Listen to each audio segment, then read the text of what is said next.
Picture yourself standing at the center of a circle and taking a single step of length 1 out at some angle theta. Now ask two simple questions about that step. How far did it take you across and how far up? Let's put real numbers on it. At 30 degrees, the step reaches about 0.87 across and exactly 0.5 up. Turn the angle to 60 degrees and those distances change. Now it's 0.5 across and 0.87 up. Every angle has its own pair of distances. And here is the key idea. Cosine is simply the name for the rule that remembers the across distance for any angle. Give it 60 degrees as an input and it will hand you 0.5 as an output. That is all cosine of 60 means. Sine does exactly the same job but for the up distance. So from here on, the across distance is cosine theta and the up distance is sine theta. Doing this for every angle traces out a circle of radius 1 called the unit circle. This is the natural home of sine and cosine. Since the radius here is the hypotenuse of a right angled triangle and it is always 1, Pythagoras tells us that the across squared plus the up squared equals 1 squared.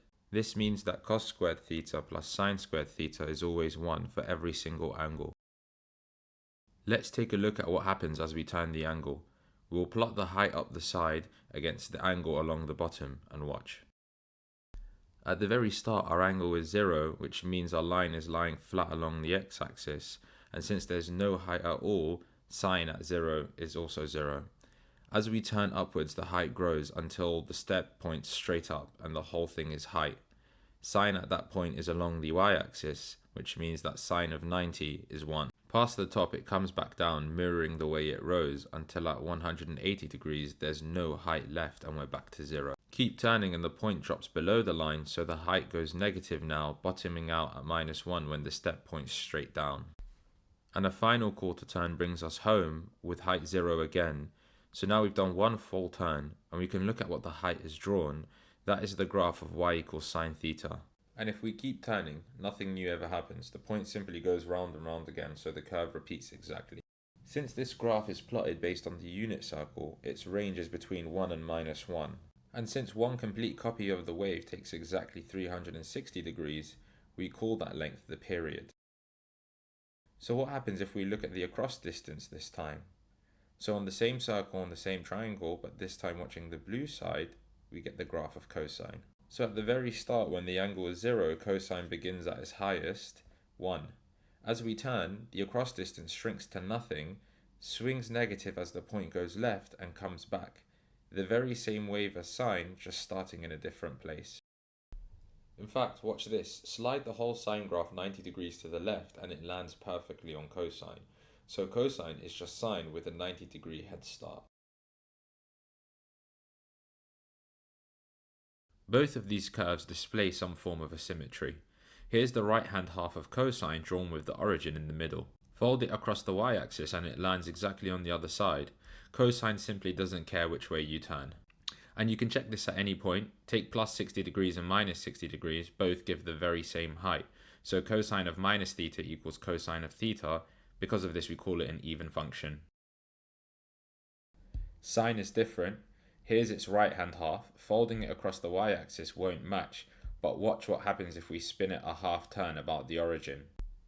It lands perfectly on the other side.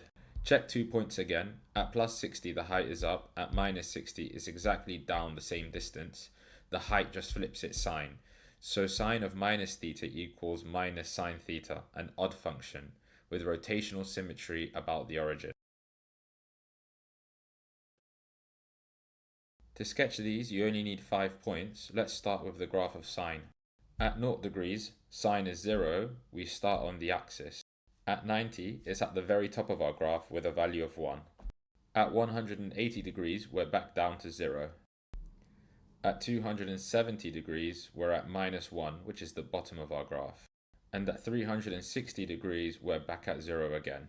Now we just join our points with a smooth rounded wave, never using straight lines, and we have our sine graph.